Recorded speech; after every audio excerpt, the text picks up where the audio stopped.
So, hey everyone. We're going to officially roll the intro in just a second. But in the meantime, um, just hi. And hi, Sterlin. How's it going? Joel, really happy to be here, brother. Going really, really well. Staying busy. All the fun stuff. Yeah, absolutely. I would just saying, I kind of, I don't know if it's like bookcase envy or if it's like a clash of the styles, but like you have that nice clean office look, and then you also have like just tons of knowledge behind you.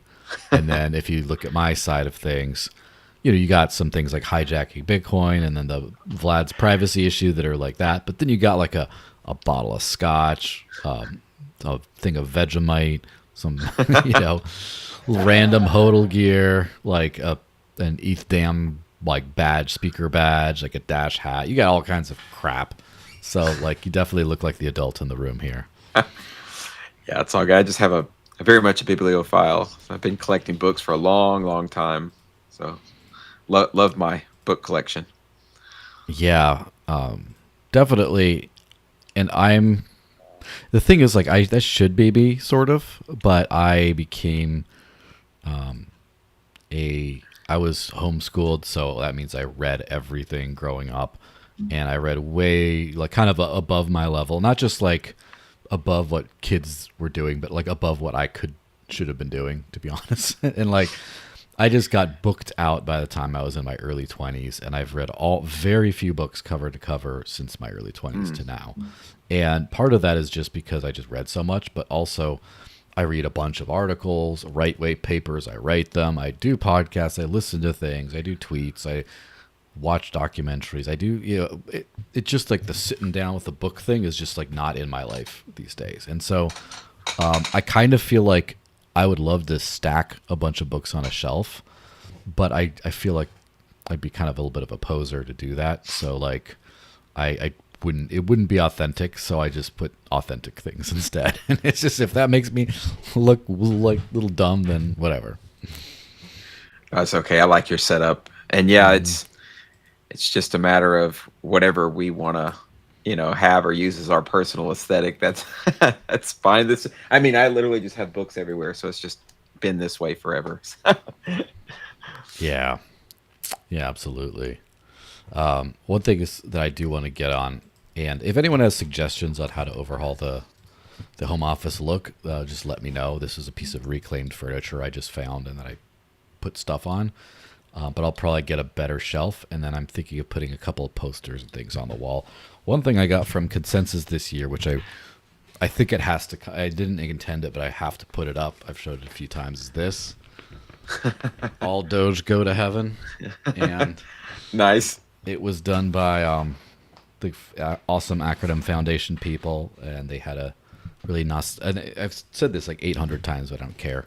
They have they recreated a 90s era strip mall in the Consensus venue with a Blockbuster Video knockoff where that was from. Massive attention to detail, like a nail salon, a little like clothing store, a photo booth, and they gave everyone these NFC like hardware wallets that you could tap and pay with crypto at all these things, and they got like I think 1,100 people to pay with crypto over the few days of the Beautiful. conference. So like they're the real deal, and so it's not just a goofy meme poster there. It's like an actual like, it's from people who care, and everything, like every last detail, like in all the actual VHS cassettes on the shelves of this Blockbuster store. They had actual VHSs in them, and the labels actually had, instead of the FBI warning, that an SEC warning about coins and stuff on them. So like they went down to the detail. So I can never say enough good things about those guys. Nice. Yeah. Beautiful thing, my friend. By the way, I did want to mention if there is one book you're going to have on your shelf, hijacking Bitcoin should be it though. So you get major kudos for that. Yeah, well, thanks. I definitely agree. I have to admit, I haven't like read the whole thing cover to cover, which, and my defense to that is because I was there the whole time. So like, it's not like I'm gonna learn. And the privacy magazine, I don't know if you can really see it from that one there. I wrote one of the articles in it, so of course I read that. But and I've read a few of the other articles elsewhere. But yeah, the thing with hijacking Nice. Bitcoin is like it's almost it's not like an autobiography, but it's like a time of it's like I'm sure if I read it cover to cover, I would learn a few things that I didn't know before, but not many. Like I know I was in the thick of it during those times, you know? Right, right. Yeah, you and I are in the same boat and same thing. I haven't read the whole book either, but I was literally working with Roger at the time when all this was going down. So, Yeah. 100%. Definitely vibes of like reading your own biography. Would you ever read a biography someone wrote about your life? Do you think you Yeah, would? I might out of morbid curiosity, but I'd be looking for, okay, would they get right? Would they get wrong? Yeah. It just I didn't think about that until just now, but like it just wow, like what imagine he was a brave this and that or he was kind of a sullen boy or whatever like what like whatever they'd say would just be weird to like like how do you see I'm sure with like psychedelics and stuff a lot of people have kind of gone to these lines of thinkings of how are they perceived by the outside world rather than from their own lens, but it's still got to be trippy to read like people describing like you in detail, not just stuff that like oh, he's a avid XYZ, like, yeah, I am. But then like, oh, he's, you know, ruggedly handsome. I'm like, what? I never thought about that. I mean, I got a wife, but I'm probably, but like, other than that, I didn't know that. Like, those kinds of things. It's got to be weird. Yeah, indeed. I'd feel pretty unnerved myself. Yeah, for sure. Well, let's roll the intro officially and then just start diving into some of this stuff here. Let me get to where we're going. All right, 3, 2, 1, go.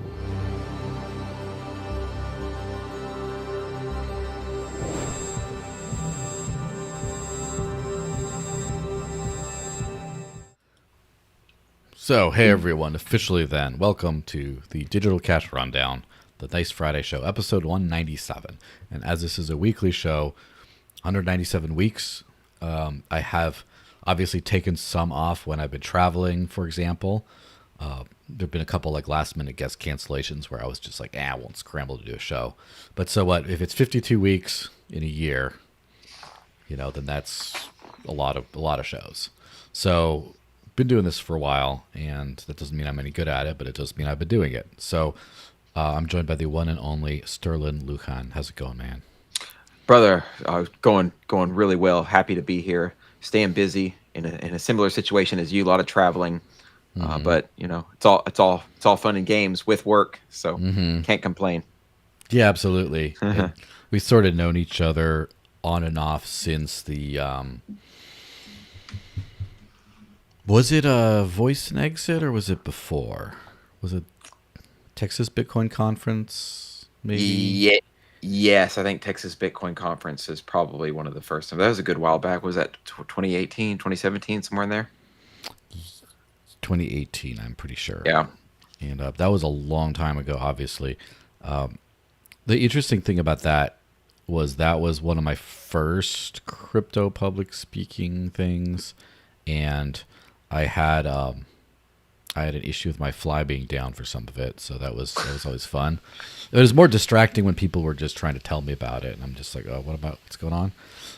But that was an epic conference because, first of all, that's also where I met Ken Bozak, who we both know by now is like a crypto legend. He was kind of not anything near as prominent back then.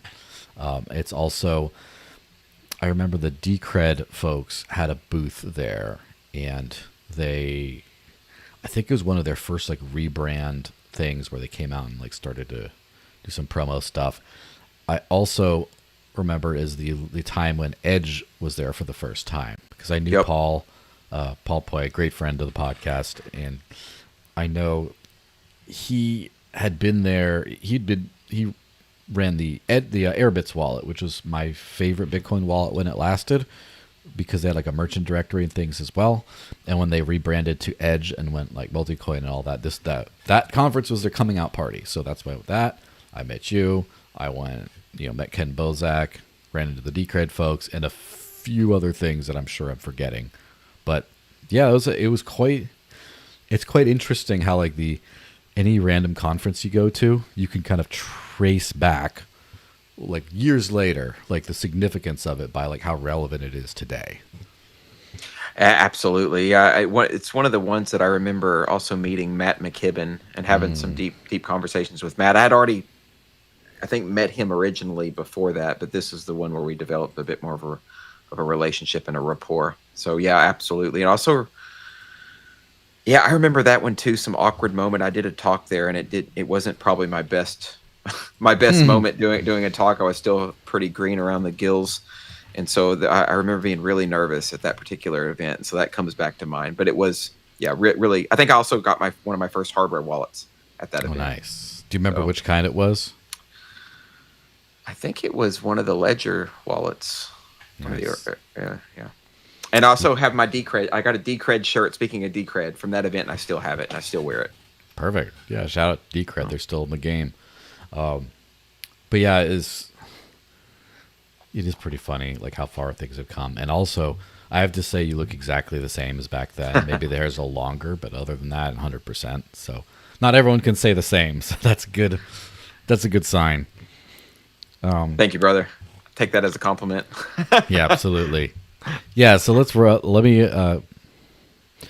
there was some ATM company there too. I can't remember, but might as well just Shellcoin ATM radar real quick. Sure. In that. So this podcast is very proudly sponsored by Coin ATM Radar, one of the OGs, another one of those original companies in the space that was just kind of coming onto the scene back then, I think. So when buying crypto with cash, an ATM is much safer and more reliable than buying for the meeting some random person in a random place, especially when the P2P stuff was criminalized back then. I'll get to that in a second, by the way.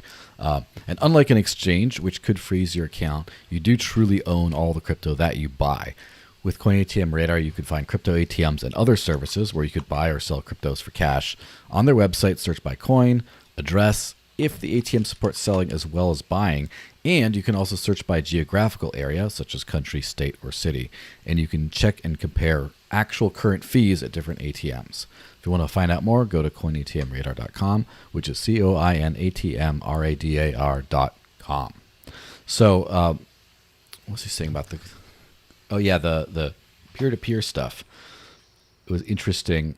You were on the space yesterday that I was doing on Yeah. the Dash account. We were talking about the Genius and Clarity and anti-CBDC acts at the Crypto Week stuff from last week, which I also covered on last week's podcast. So we don't need to go over in detail, but the peer-to-peer stuff was interesting, where peer-to-peer trading of goods and services, especially like for cash and stuff, of crypto was in a legal gray area for like the entire time up until now.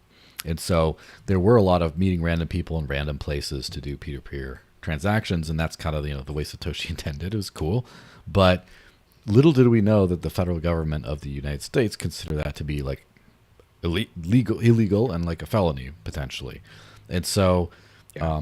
unfortunately, my friend Mark, he ended up going to prison for this. Obviously, Ian Freeman's another one that is on those people caught up in this sort of peer-to-peer thing.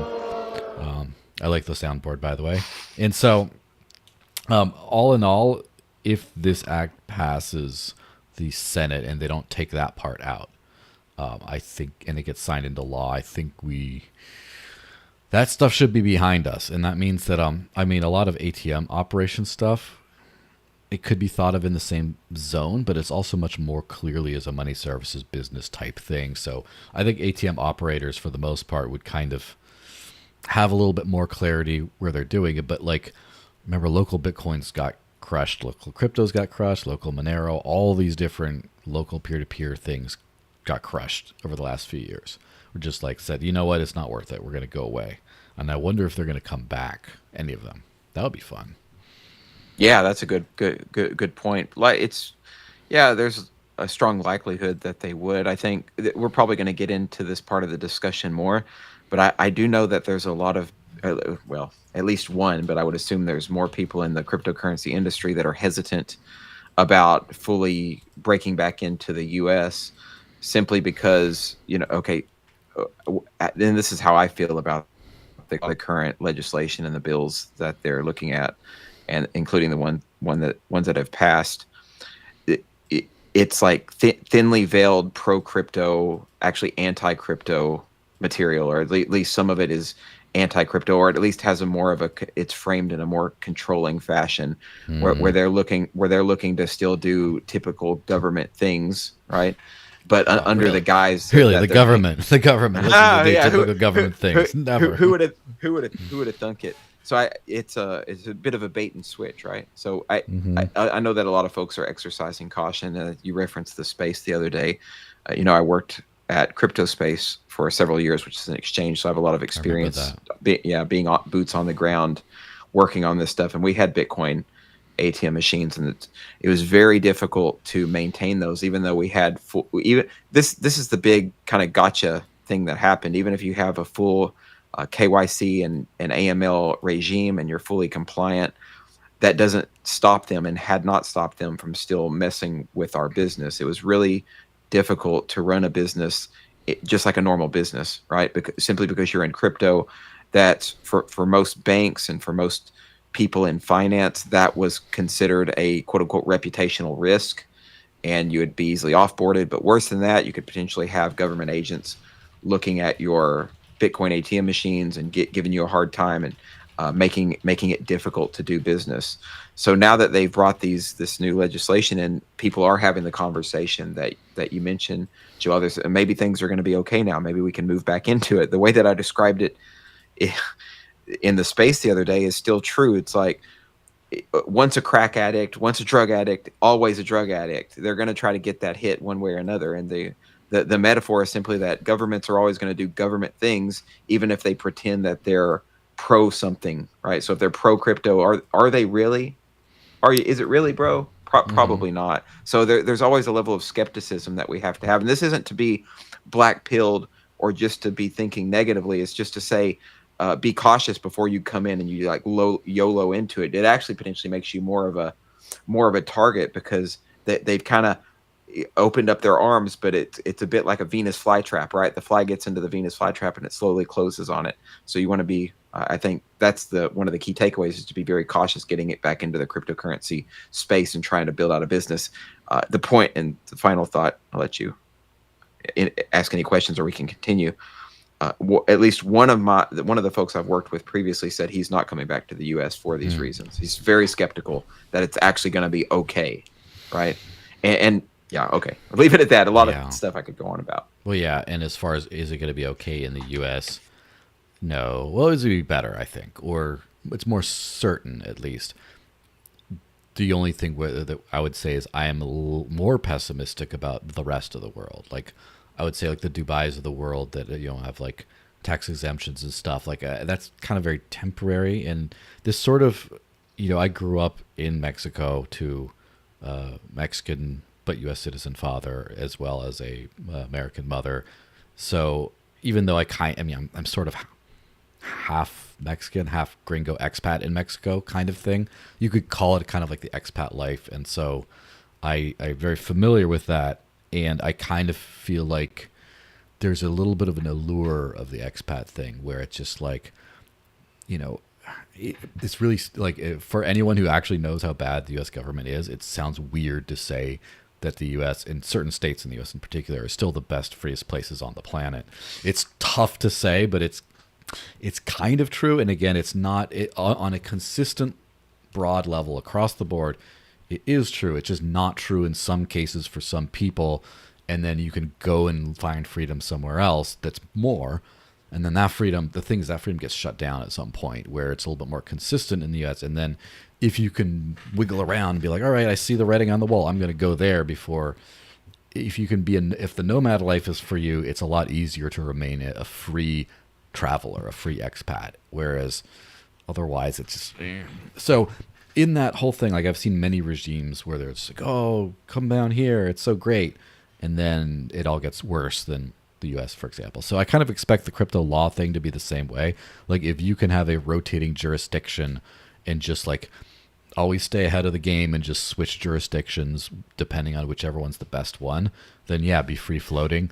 If not, I do think the US will be one of the better, not the best. I don't think it'll be the best, but it'll be one of the better crypto jurisdictions in the world within the next 5 or 10 years when the rest of the world starts like regulating it, and from a much less like constitutional standpoint. Not to say that there's much of that going on here.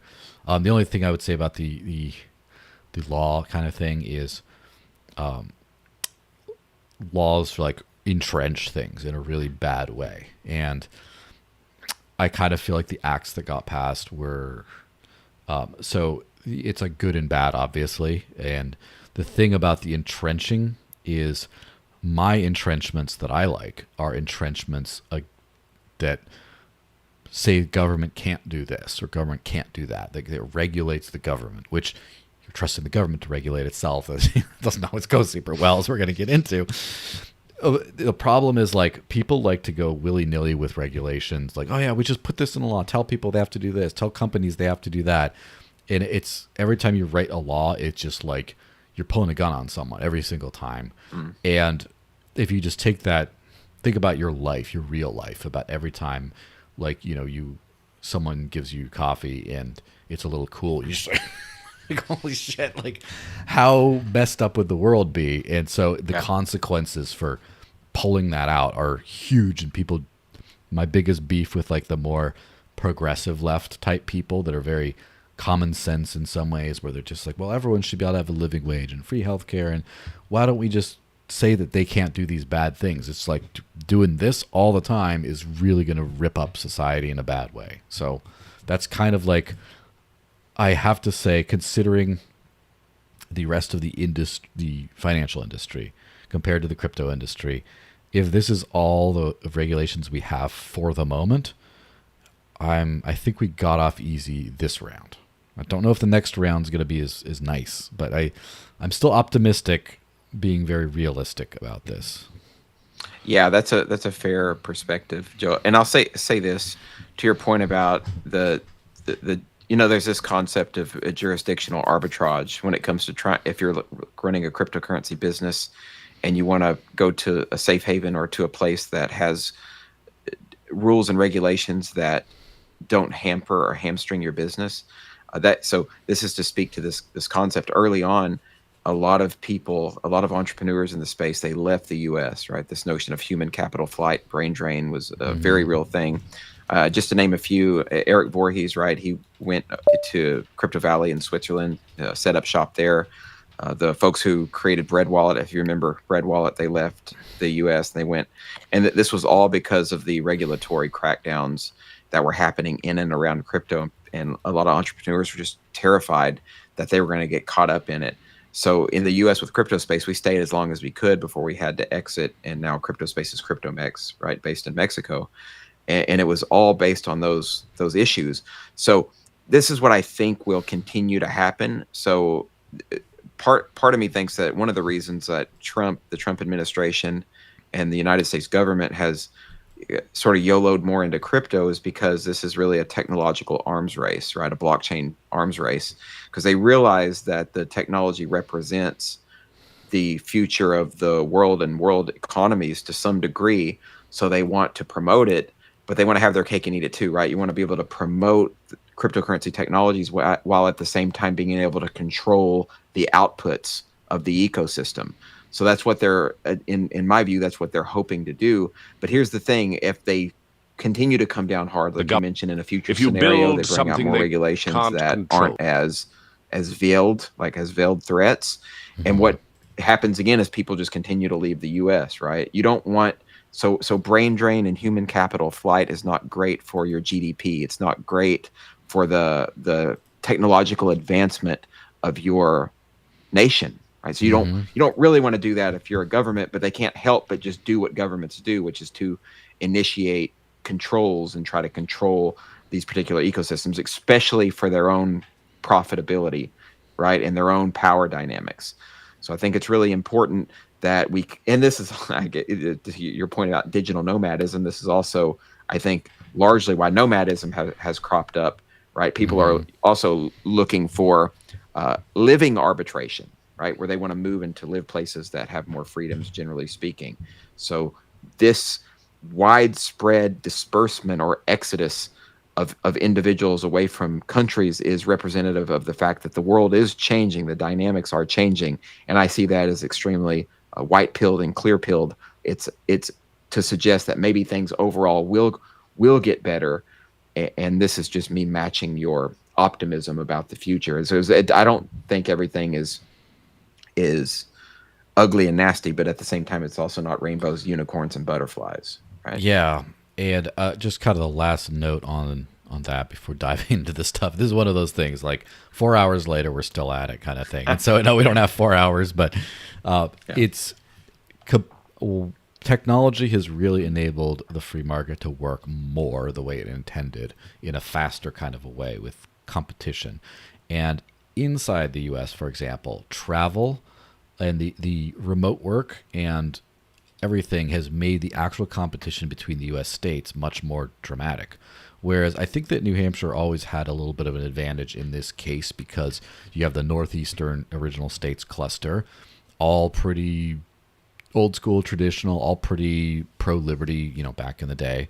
And then you have places like Massachusetts starting to become much more big government and left. And then, Maine and Vermont as well, which both still have like constitutional carry, like free gun laws, basically, despite being very left-leaning.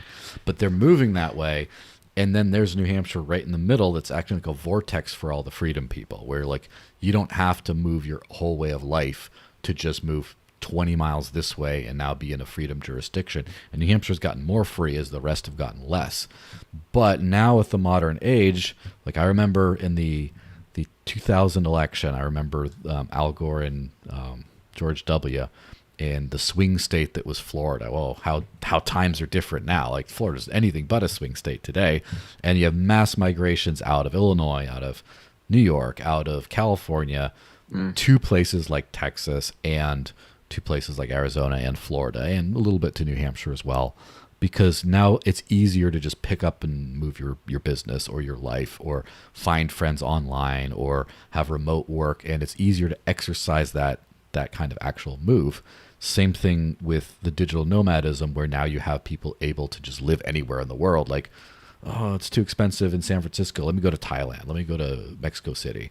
Let me go wherever and just do that.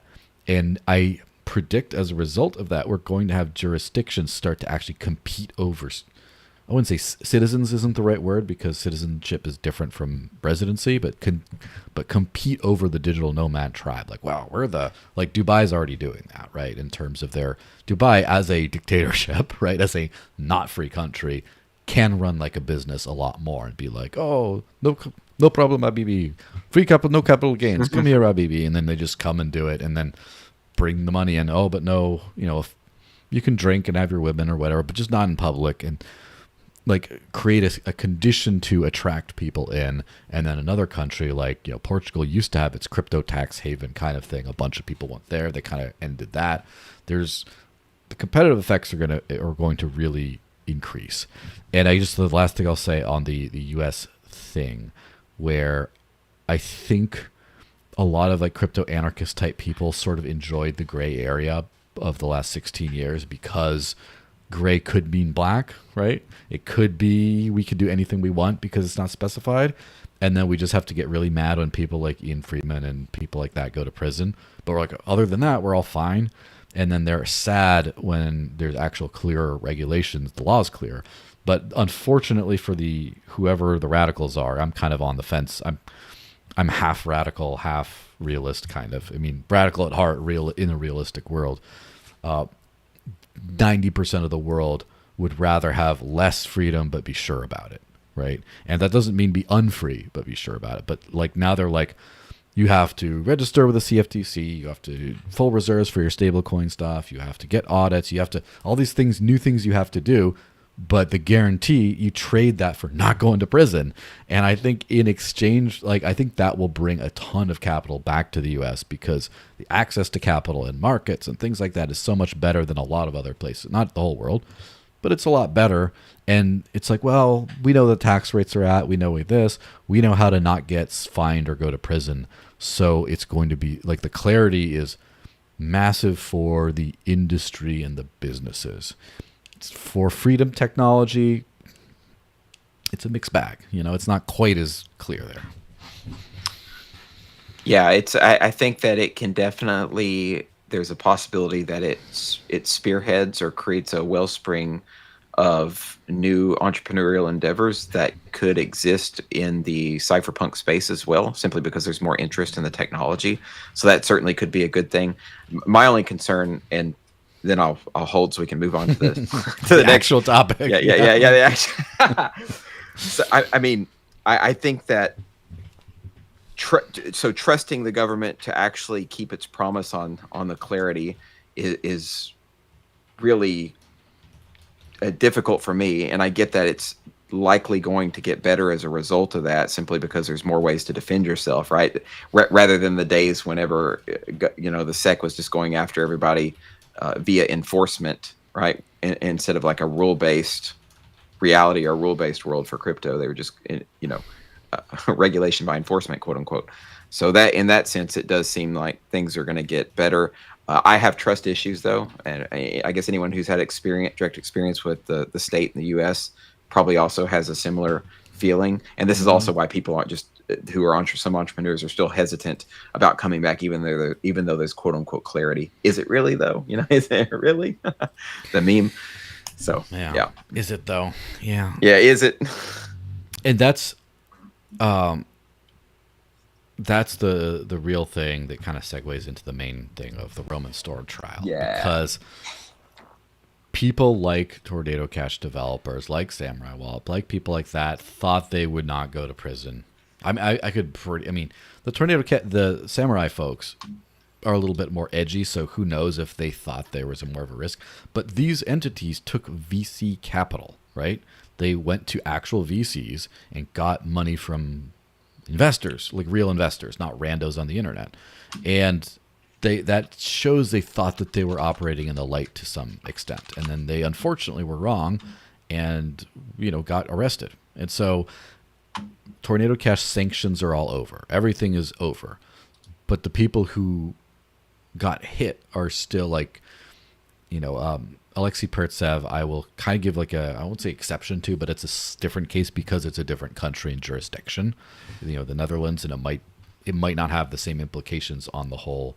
But the Roman Storm case, he is facing a lot of time for stuff that's not illegal. Yeah, exact. That literally is not. It's now not illegal for sure. Like, it's all fine. So this is a dicey case because what people don't understand is legal precedent is massive, because even though the law says one thing, if whatever laws are there are applied by a judge to say this person is a criminal for these acts, then that's a big asterisk on whatever freedoms are enshrined in the law moving forward, because they could say, well, the judge threw this guy away for these charges. This is the same case. You go to prison too. Yeah, in a very real way. Okay, so Trump and the administration, they pardoned Ross Ulbricht. Thank goodness. That's a good thing that happened. And then they also pardoned, if you remember, Arthur Hayes, right? BitMEX. Those guys got pardoned as well for an AML money transmission rule-based case. And so to me, it should go without saying that people like Roger Ver, all the Tornado Cash guys, or at least Roman Storm, who's a U.S. case, should also be pardoned as a result of the same pro-crypto effort. So you're right. This speaks directly to the concerns that I mentioned, that it's possible that if you still get on the wrong side of the government, they can always weaponize, right? They can always weaponize the legal system against you. This is already the problem, by the way, with the financial rules as they stand. There is a lot of a wiggle room and gray area that still exists within the context of the money transmission laws. So if you do something that's in the context of this gray area, they could still attempt to prosecute you, right? Like, one of the things so I did risk management with crypto space, and one of the things that they told me to do in training for doing risk management, this is like AML, this is following AML rules, KYC rules, etc., is to not only document, to quote unquote micro document every single thing that happens. So anything that even mildly looks suspicious, you document. And what this has led to in the greater financial ecosystem is a an industry that's based on filing of SAR report, right? You're Hmm. familiar with the SAR, suspicious activity reports, Yes. and so in order to stay safe and to hopefully not have government come after them, banks and other financial institutions are piling up these suspicious activity reports, and a lot of times it's for stupid like non-reasons, right? Just out of an abundance of caution, they might file a SAR on one of their customers for anything that quote unquote looks suspicious. But the bar for suspicion is very low, right, in the Obviously, industry. it's very cover Yeah, your ass. that It's just exactly. it's kind of funny. Like the old Drake meme never gets old, as far as like, you know, micro document, micro dose. I'm sure that could be on that could be on a shirt somewhere, right? So, with your face on it, probably. Right. Yeah. So let's dive into a little bit of the meat of the trial. So, I'm not sure if I should feel bad or not, but I do sort of feel bad because I a group of people I know went down to New York and are covering the trial live. And I wanted to go to, and last week I think it was, or 2 weeks, I don't remember how far in it's been, but I didn't end up going. Part of it, I got like a poison ivy outbreak that I'm just now like getting over with the help of steroids, so I'm not a natty athlete anymore. But not only it's anyway, they're live posting from it, and I kind of wish I could be there. And maybe I'll still find a way to drop in if it's useful. But they're doing the Lord's work over there. So here's this post here, a live update from Southern District of New York in U.S. versus Storm. Final prosecution witnesses taking the stand, support for indispensable rights. And then I was just showing this post over here from a fellow lady that I know from also spoke at East Dam a few years ago, who's been doing like a live cover of this trial and interviewing some protesters there. And I should say I've been sort of following the case. It's very like very in depth in the weeds as far as like which victims of which scams used Tornado Cash or didn't, and things like that. And it's I will post this. This is a very good post here. Now from the managing partner of Dragonfly. So he posted a big long post. He says, Dragonfly invested into PepperSec Incorporated, the developers of Tornado Cash, in August of 2020. We made this investment because we believe in the importance of open source privacy preserving technology. Prior to our investment, we obtained an outside legal opinion that confirmed that Tornado Cash was built, complied with the law under the guidance given to us by FinCEN in 2019. The government has now stated in open court that they are contemplating charges against Dragonfly for having invested in the Tornado Cash team in 2020. On our counsel's advice, we have refrained from public comment, but we can no longer remain silent. And then this whole big thing, we stand by our investment. And they're coming out in very clear support of Tornado Cash. It says the DOJ has made it clear we are not ourselves a target of their investigation. So, and they're confident they've always complied with the law. And he says, we don't believe the DOJ would actually bring such absurd and groundless charges, but if they do, we intend to vigorously defend ourselves. So, there's a lot of like moral things you could say about this, but the big legal kind of thing is, or the big business kind of thing is, you had a VC company looking to make a profitable investment in an entity that does some cool good that they believe in. They check with their lawyers and government agents for guidelines. They say this is all legit. We're going to invest. And then their clients, the recipients of their investment, end up getting, thrown in prison, basically. And now they're kind of, well, maybe you're under investigation too, even though sanctions, et cetera, have ended over Tornado Cash. And the thing that makes this annoying is this isn't just like a people versus the government kind of a thing. It isn't even a law versus people. It's people acting completely legally versus bad interpretations of the law. But at the same time, I am 98% sure none of these potential charges against this VC firm or any of these arrests would happen if they just hadn't happened yet before like November of last year. Like if it had happened like December, if December's when they were getting ready to go start charging these people with whatever bullshit they got, it wouldn't have happened. Roman would not be standing trial. Alexei Pertsev would not be arrested in the Netherlands. Roger Ver would just not be, detained in Spain. None of this would happen with the exact same set of what is the law according to the government and what isn't.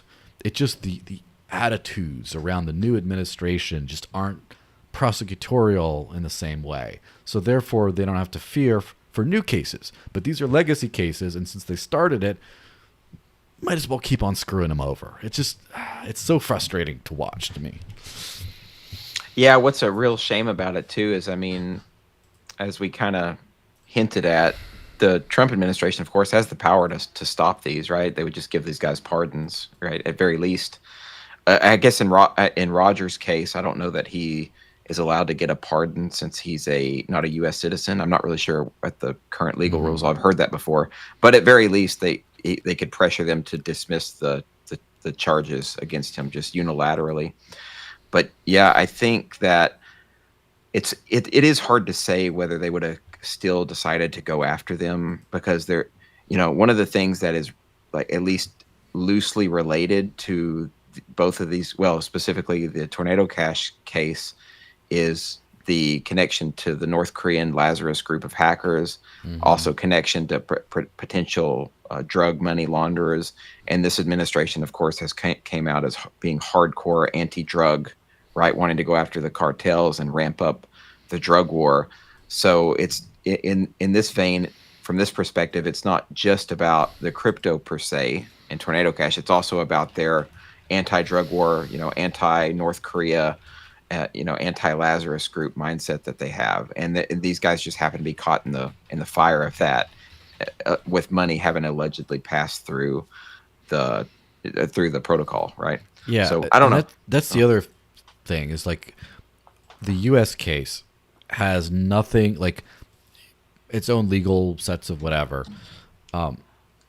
Alexei in the Netherlands, that has nothing to do with the U.S. case. Like, there's no reason the Netherlands wasn't doing any crypto crackdowns or anything like that. They were, as far as I know, they were doing nothing.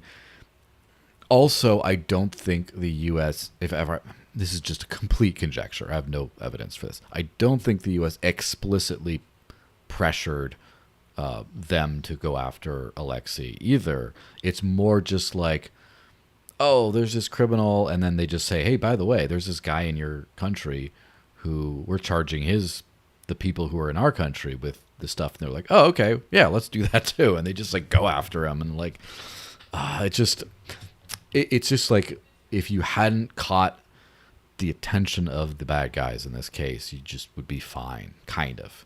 Whereas, like, if you run a business selling hard drugs in most of the world, like the US in particular, but like also Western Europe, if you have like heroin.com, you're just going to get shut down. It's just going to happen. Same thing with, like, when I saw the Silk Road, when I first learned about it way back in the day, I was like, these guys are not going to be up forever. The government's going to take them down. Like, it's just obvious that they're going to do something at some point. But this other thing is just like, roll the dice. It's just like, the lion is not hungry. He will not eat you. It's like, well, the lion was hungry that day and you got him. Like, it's the capricious, arbitrary nature of enforcement of laws is something that I think it's sinister, because it means the vast majority of humans in vast majority of jurisdictions will never have to deal with how bad the government is. But the people that do have to deal with it are just alone. They just get smashed by, like, tyrannical, like, whether you call it like Iran, North Korea, whatever kind of boogeyman the West kind of portrays. Like, that style of thing happens in the entire world, but just to some people. But it's few enough to where no one really believes it happens. Yeah, I mean, well, I'm a firm believer that, I mean, law, at least statute law, is built and written in a way that concretizes power, in a way that consolidates power and keeps these guys in a situation or in a position where they can exercise that power at their own discretion because they can read the law how they want. So there's a book. It's actually on the shelf behind me. Here it is. Of course.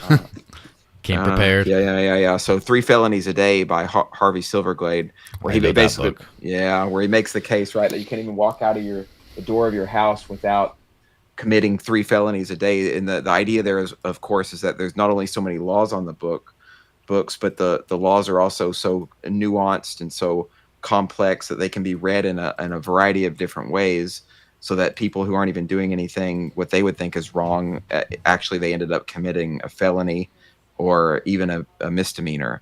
So it's we this is the purpose of law. Whenever you have a heavily top down, this is of course getting into the philosophy of governments, Of but when you have a course. top down centralized system where power accumulates on the top, this is how things are going to iron themselves out, right?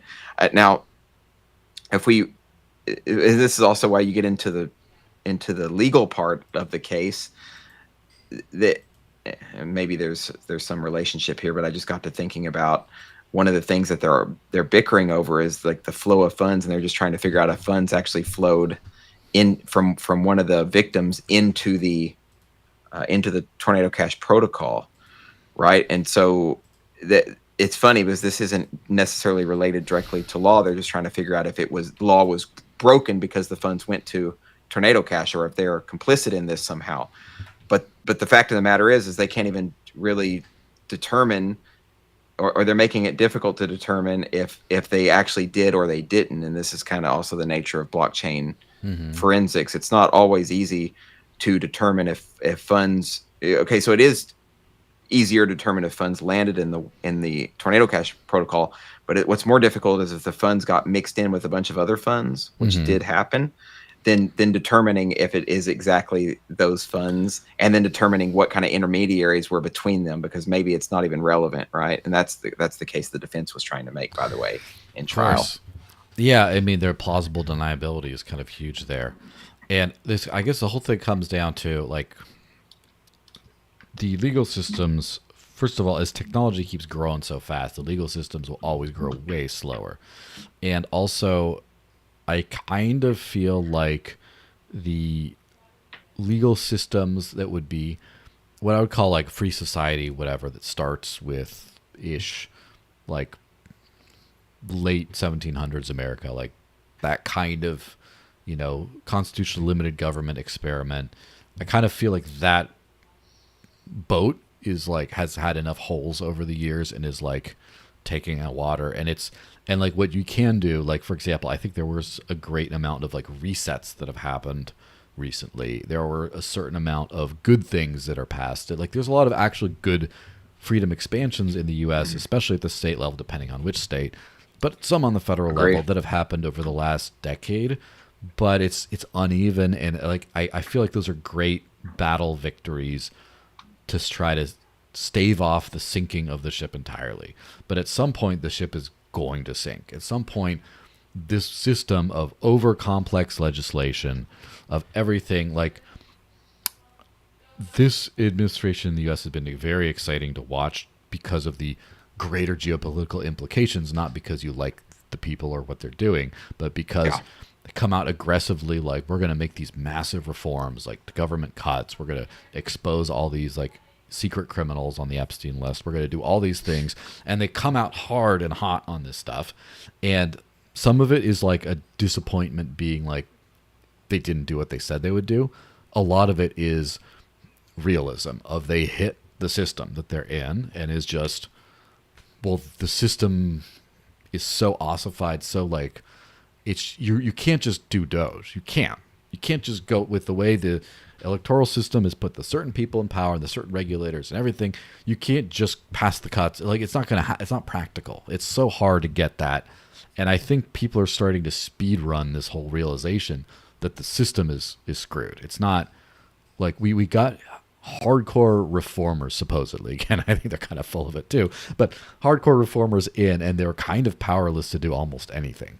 And now I think over time it's just like, let's move to these more voluntary systems. Let's move to the new codification of law through blockchain, stuff like that. Yes. And Yes. then the old system will eventually, like, people will just have enough presence in the old system to mount a legal defense for when it shows up. But everything will be start to become done outside of the old system and into a new system. Different courts, different arbitration, different like DAO-based smart contract, this and that of agreements executing here and there with like an escrow holder here, and it's just all this is enforceable in a court of real law, maybe, or as they call it, but mostly won't happen there at all. And then they'll just only do this stuff, and eventually the old system will be like, do we really need that anymore? Yeah, let's get rid of it. But that's kind of, the next 50 to 100 years maybe.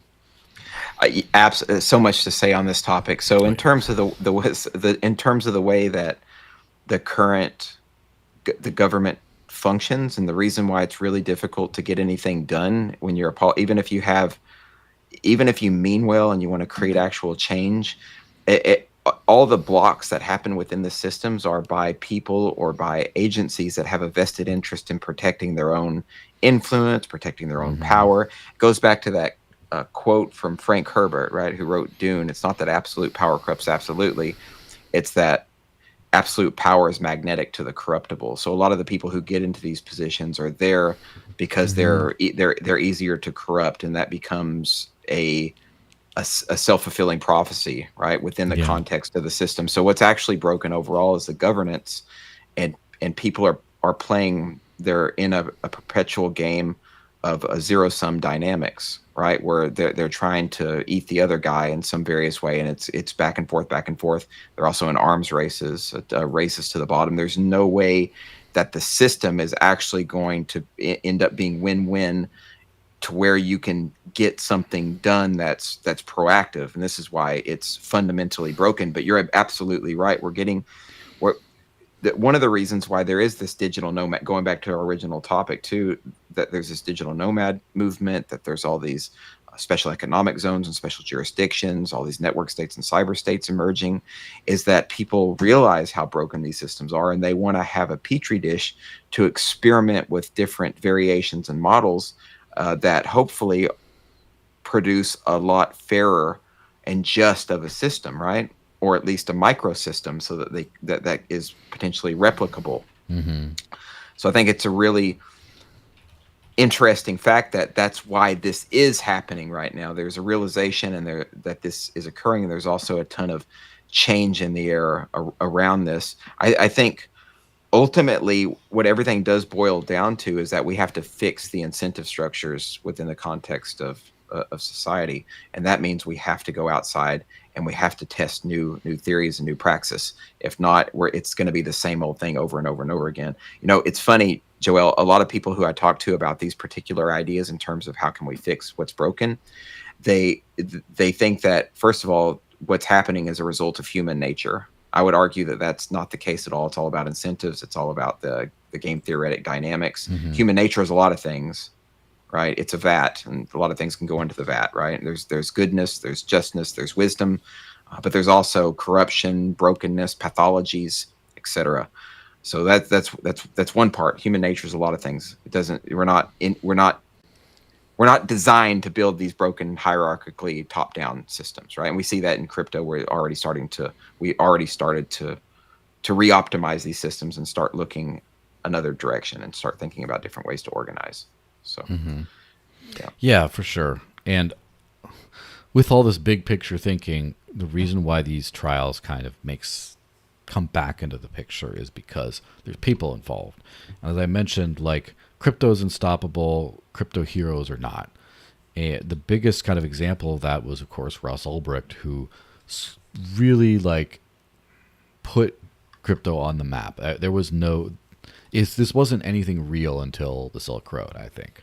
It was, random people played around with it. That's about it. And then we had a good killer app with Satoshi Dice where people are like, oh, I can play this dice game. And that's fine. But it was the Silk Road that was like that. This is what it's for, the meat of it. And, crypto flourished after the Silk Road got shut down, just kept going. And people were just like, oh, this is awesome. And then there's Ross sitting away in prison for year after year after year after year. And thankfully, he's out. Roger, let's hope, then Alexei Pertsev actually, lost his case. He got convicted, and now he's out on appeal.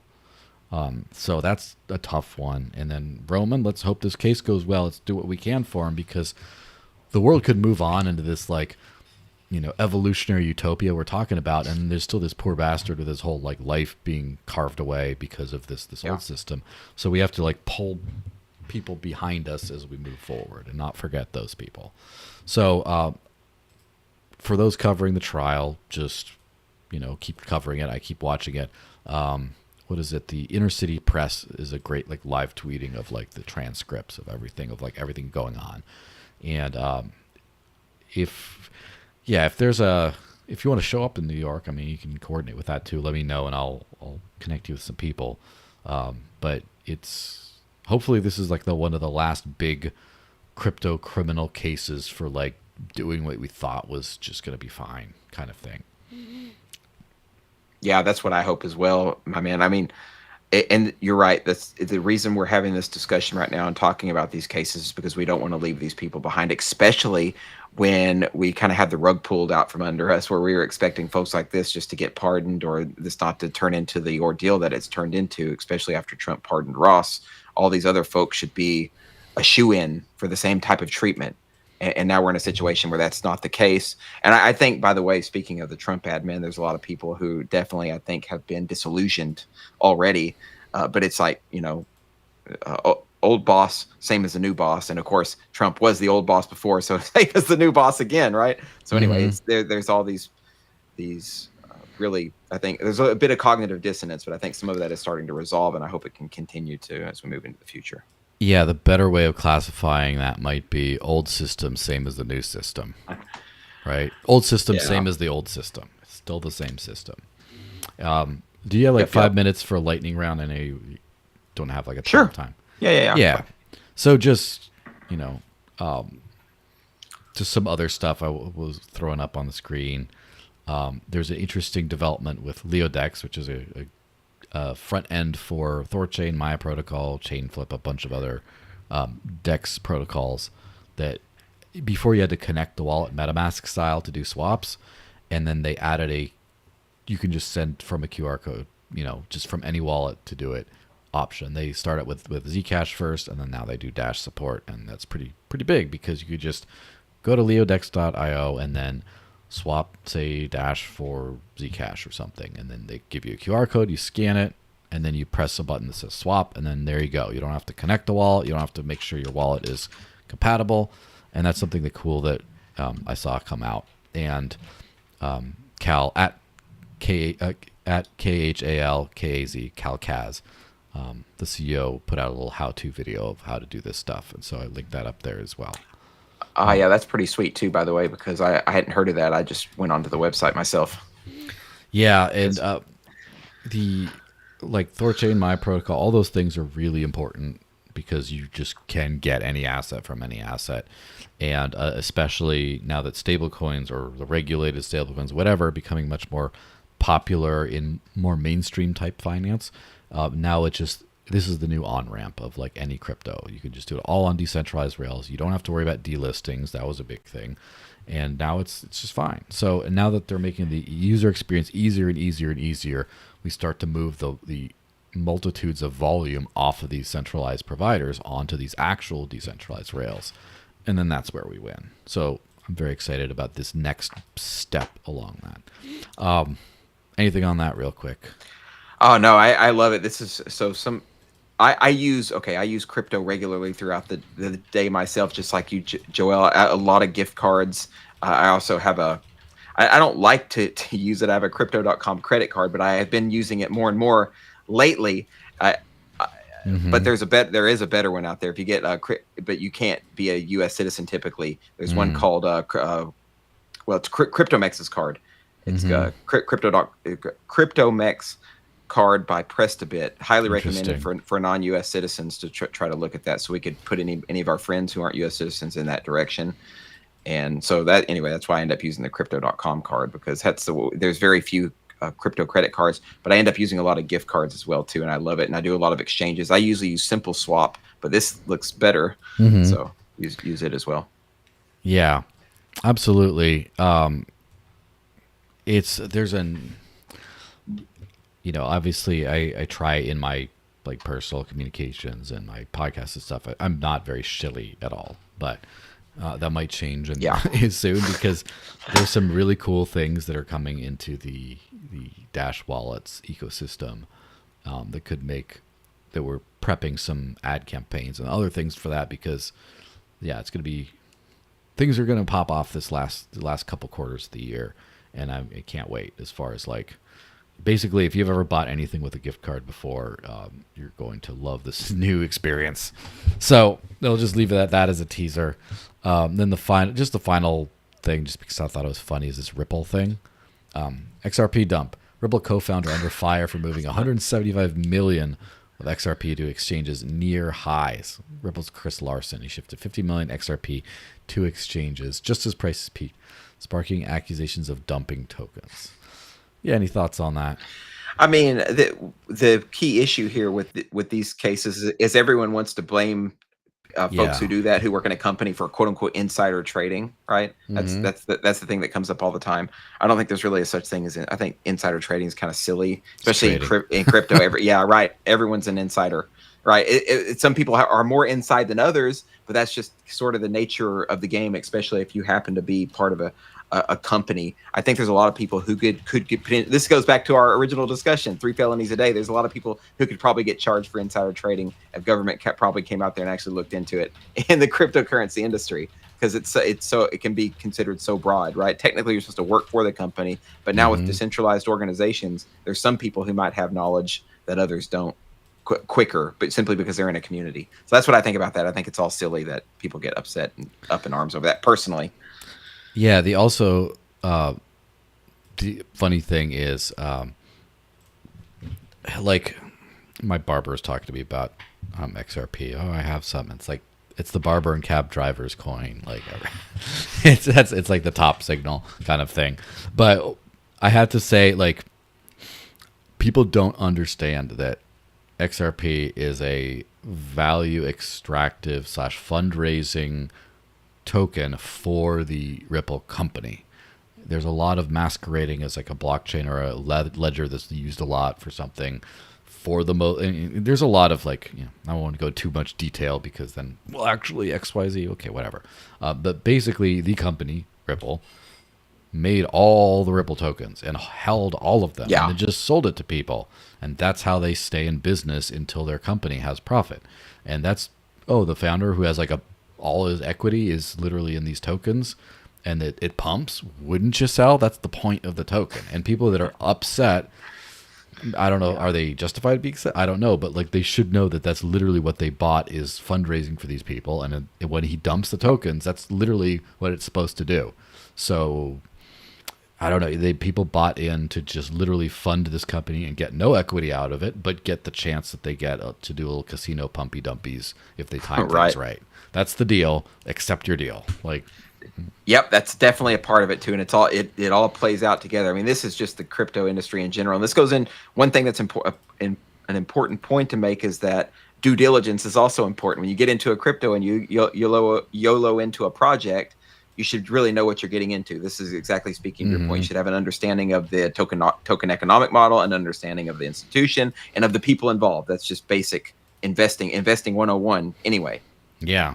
And people don't do any of that. They do hype and shill 101, but right. Whatever. Day of reckoning's coming for all of them, so it'll happen. So that's probably a good time to wrap up then. What do you want to shill? Because I checked my clock. Unfortunately, it's shill o'clock, which might be good for you. Two things that are really important if you want. So I'm deeply involved in the governance space. I founded an organization called Polis Labs. You can check out our Substack and our website. Just go to Polis Labs, polis-labs.org, and you can find the Substack, the blog, and all the information there. It's anybody interested in governance and network states, cyber states will be interested in that. And then the other thing I'll mention is Logos, who I do community work for. Similar work that you do with Dash, I do with Logos. I host all the spaces, and right now we're hosting a bunch of spaces, really ramping that up. So check out the Logos X feed and join our community. It's an open source community developing tech for network states. Yeah, and you're one of the fun people who actually got their full name as your X handle. So there's good That's good too. Easy, just Yes, yeah. You got definitely got it, but X is a given. Yeah, it should follow just me. gotta It's, follow it's you all there. shared. Yeah. Yeah, absolutely. Yeah, well, thanks for coming on relatively short notice. I know we were catching up during the space, and I was like, oh, I should probably chat with him a little bit more. So, thanks for being on the show, and everyone have a happy weekend. How about, go out and touch grass, as they say. Do you remember when people didn't say touch grass? That was like 6-7 months ago. No one said touch grass, and now everyone's touching the crap out of this grass. Absolutely. Touch grass hard, my friends. Yes, touch grass, and I'll see you guys next week. Bye bye.